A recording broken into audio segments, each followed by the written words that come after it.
emagreci. E agora? Eu sou Bruno Mandeiro e eu quero te ajudar naquela que eu considero a parte mais difícil do processo e que ninguém fala muito por aí, que é a manutenção da perda de peso. Então me acompanha até o final desse vídeo que eu vou te ensinar e te explicar o que você deve fazer para conseguir não sofrer com o famoso efeito sanfona ou efeito ioiô, como algumas pessoas falam. Bom, muitas pessoas falam sobre como emagrecer, dicas para perder tantos quilos, como fazer para perder, jejum emagrece, enfim, muito conteúdo relacionado à perda de peso em si, mas pouco conteúdo relacionado à manutenção da perda de peso. E vamos lá, você sabia que em torno de 90% das pessoas que perdem uma quantidade significativa de peso, mais de 10% do peso inicial, elas reganham este peso perdido em até 5 anos? Esse número é extremamente expressivo, não é mesmo? Por que tanto se fala em emagrecimento e tão pouco se fala em manutenção da perda de peso? Então, para isso, eu quero te explicar o que acontece no nosso corpo, por que não é culpa sua se você reganhar o peso perdido e o que nós podemos fazer para evitar que esse reganho aconteça no longo prazo, tá certo? Então vamos lá. Quando nós perdemos peso, a nossa fisiologia muda. O nosso corpo, ele entende o nosso maior peso na nossa vida como um set point. Então ele vai ter aquele peso como base para tentar voltar sempre que o nosso corpo sair dele. Então se você chegou a um peso elevado, 100 quilos por exemplo, o seu cérebro ele vai entender aquilo como se fosse um baseline. E aí, sempre que você descer esse peso, ele vai fazer esforços para recuperar e voltar naquele peso que ele vê aquilo como o equilíbrio do seu corpo.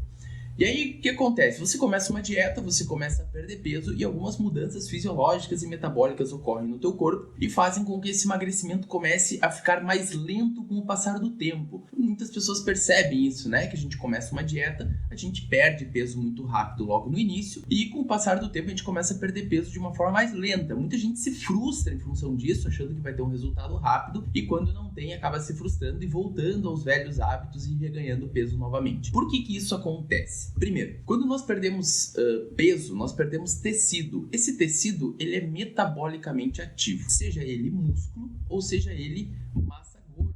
A gordura também gasta energia. Então, se você perde 10 quilos de gordura, por exemplo, o nosso metabolismo basal ele vai reduzir em torno de 50 calorias mais ou menos. Só que existem outras adaptações também que não só a perda do tecido metabolicamente ativo. Então vamos lá. 1 quilo de músculo, ele representa aproximadamente 13 calorias de taxa metabólica. 1 quilo de gordura, 4,5 calorias de taxa metabólica. Ou seja, quando nós perdemos peso, a nossa taxa metabólica basal reduz pelo simples fato de nós estarmos perdendo tecido. No entanto, a nossa taxa metabólica ela reduz mais do que o esperado na grande maioria das vezes. Isso acontece por um efeito que a gente chama de termogênese adaptativa, ou adaptação metabólica, como é mais conhecido. Essa adaptação faz com que o nosso metabolismo reduza com a perda de peso, além da perda de tecidos. E isso faz com que a gente gaste menos energia com as nossas atividades diárias. Ou seja, além do seu corpo gastar menos energia para respirar, para manter o seu coração batendo, suas funções vitais funcionando, o seu corpo também gasta menos energia com atividades físicas.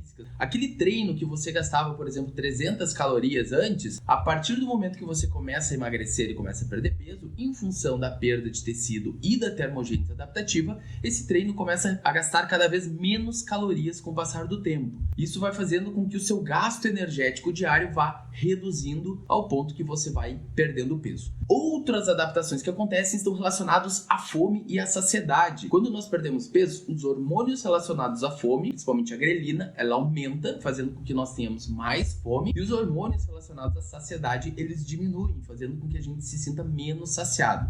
Ou seja, de uma forma prática, você vai ter mais fome do que o normal antes de uma refeição, e aquela refeição que você costumava fazer, ela já não vai mais te saciar da forma como saciava antes. Algumas adaptações também ocorrem no nosso cérebro em relação ao componente hedônico da alimentação, ou seja, você vai tender a sentir mais desejo por alguns alimentos que talvez você não sentia antes. Muitas pessoas que relatam não serem tão fãs assim de doce, ao ponto que elas perdem uma quantidade grande de peso, elas começam a ter mais vontade, mais desejo de comer doce. Isso é justamente pelo nosso cérebro pedindo de volta aquela caloria que você está devendo por estar em déficit calórico. Isso é normal, é fisiológico. Por isso que muitas vezes o reganho de peso não é uma questão de força de vontade apenas, mas ele é uma questão fisiológica e metabólica na qual a gente tem que lutar durante muito tempo para que ele volte a esse equilíbrio homeostático. Então ele sempre vai querer reganhar aquele peso que ele perdeu, por isso que a gente tem essas adaptações. E aí poucas pessoas falam a respeito do que fazer para poder reduzir, atenuar esses efeitos para que a gente consiga manter o peso a longo prazo. Porque olhando, eu falando dessa forma, você que está vendo deve estar pensando, poxa, mas é impossível manter o peso perdido então. Como é que eu vou perder 10 quilos?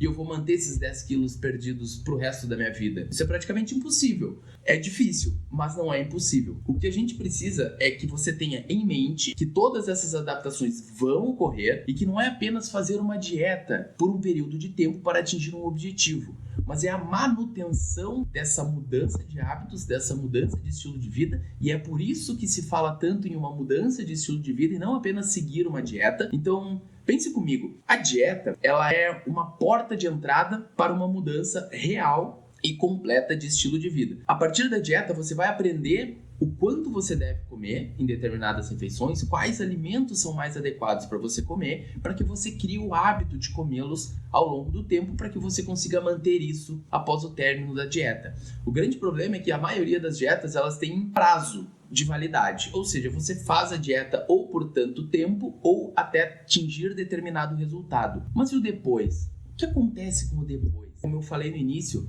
90% das pessoas elas reganham o peso perdido em até 5 anos, não é em até 5 meses. Então é no longo prazo que esses hábitos vão mudando, inconscientemente, por aumento da fome, redução da saciedade, como eu falei, e redução do gasto energético, a gente começa a comer mais calorias do que a gente gasta, mesmo comendo de uma forma mais saudável do que a gente comia antes, porque o nosso metabolismo, ele não é mais o mesmo que era antes. Quando você perde peso, o seu metabolismo reduz, ele nunca vai ser como ele era no início, ele sempre vai ser menor. E você vai ter que se habituar a comer menos do que você comia antes. E a tendência é que as pessoas vão comendo um pouquinho mais e vão reganhando esse peso novamente. Então é muito importante que você tenha em mente que essas adaptações vão acontecer, que se você não seguir aquela dieta planejada por toda a sua vida, você vai ter que manter os hábitos e as mudanças. E principalmente, alguns pontos que são extremamente importantes e vão fazer total diferença no seu resultado. Primeiro, volume de alimentação. Então, um dos pontos principais que fazem com que a gente se sinta saciado é o quanto o nosso estômago está cheio. Então nós temos que pensar que nós precisamos encher o nosso estômago, mas nós não precisamos de muita caloria, de muita energia. Então alimentos de baixa densidade calórica são excelentes nessas situações, porque eles vão promover um grande volume. Na maioria das vezes, esses alimentos também são ricos em fibras, porque eles são frutas, são vegetais. As fibras também auxiliam na promoção de saciedade. Então, você vai estar com o estômago cheio. Isso vai gerar uma sinalização de saciedade para o seu cérebro, mas ali você vai ter poucas calorias. Então, isso vai fazer com que você não ganhe peso, mesmo se sentindo cheio, mesmo se sentindo saciado. Então, a estrutura, do planejamento das refeições, ela é muito importante em função da escolha dos alimentos que você vai fazer para poder ter uma boa saciedade durante o dia. Outro ponto é o aumento do gasto energético. Esse é fundamental e um dos mais importantes. Você precisa ter em mente que precisa manter o seu gasto energético elevado. Por isso que muitas vezes intervenções onde você faz muito exercício no início, de uma forma que você não consegue manter esse alto volume de exercício, então você vai na academia, fica 2 horas treinando, faz mais 1 hora de exercício aeróbico, isso desgasta muito e você não consegue manter isso a longo prazo. O que acontece é que você tem um gasto muito alto no início e a partir do momento que você perde peso, você não consegue sustentar esse hábito de se exercitar em um tempo muito grande, um volume muito grande, o que acontece é que você vai acabar reduzindo aos poucos, até em função da redução de energia, como você vai estar perdendo peso, você está tendo uma disponibilidade menor de energia, a tendência é que você se sinta mais cansado, tenha menos disposição para realizar os exercícios, e o volume de exercício começa a cair e, consequentemente, o seu gasto energético cai significativamente. Então, se você gastava antes 1.000 calorias por dia se exercitando e você passa a gastar 300, talvez mesmo mantendo a mesma quantidade de calorias da sua refeição, você vai passar a consumir mais calorias do que você deveria. Por quê? Porque você deixou de gastar 700 calorias. É uma quantidade bem significativa. Então, por isso que se fala muito e é tão importante a questão da manutenção dos hábitos, porque é a manutenção dos hábitos que vai fazer com que você consiga ter a manutenção do peso. Outro ponto muito importante é o seguinte: é super normal que ocorra um pequeno aumento do peso após um processo de emagrecimento. Isso é normal, isso não deve ser um motivo para frustração, até porque perdas de 5 a 7% do peso total já são suficientes para uma melhora significativa na condição de saúde. Isso em risco cardiovascular, risco de diabetes, risco de diversas doenças crônicas.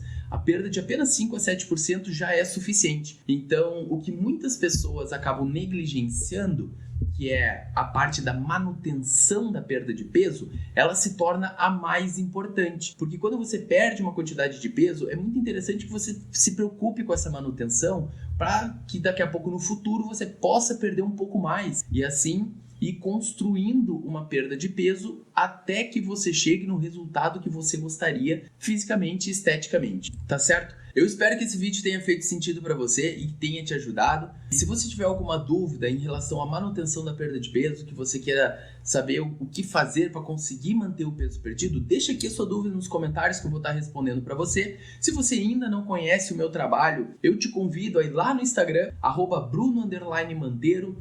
Me acompanha por lá, conhece um pouco do meu trabalho e se inscreve aqui também no canal para acompanhar os próximos vídeos, tá certo? Um grande abraço, até o próximo vídeo. Valeu!